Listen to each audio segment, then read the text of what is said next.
আমাদের সমাজে এমন কিছু ব্যবসায়ী আছে যারা নিজেদেরকে অনেক চালাক মনে করে। চলুন তাহলে সেই সম্পর্কে একটু জেনে নেওয়া যাক। মিষ্টি বিক্রেতা মনে করে আমি তো মিষ্টি খাই না, তাই মিষ্টিতে ভেজাল মেশালে আমার কোনো সমস্যা নাই। বেকারির মালিক মনে করে আমি তো বিস্কুট খাই না, তাই পচা ডিম ময়দা দিয়ে বিস্কুট বানালে আমার কোনো সমস্যা হবে না।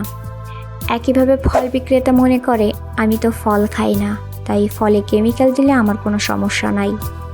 তেমনি মাছ বিক্রেতা মনে করে আমি এই মাছ খাবো না, তাই মাছে ফরমালিন দিলে আমার কোনো সমস্যা নাই।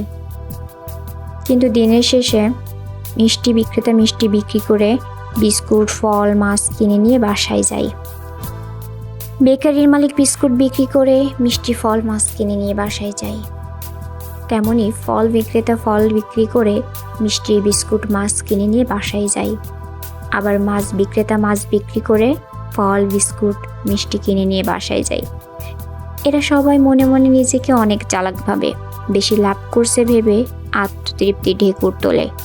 আসলে তারা নিজেরাই নিজেদের পায়ে কুড়াল মারছে, অন্যর ক্ষতি করতে গিয়ে নিজেদেরই ক্ষতি করছে, তা তারা বুঝতেও পারে না। অথচ এটা বোঝা সবার জন্যই জরুরি।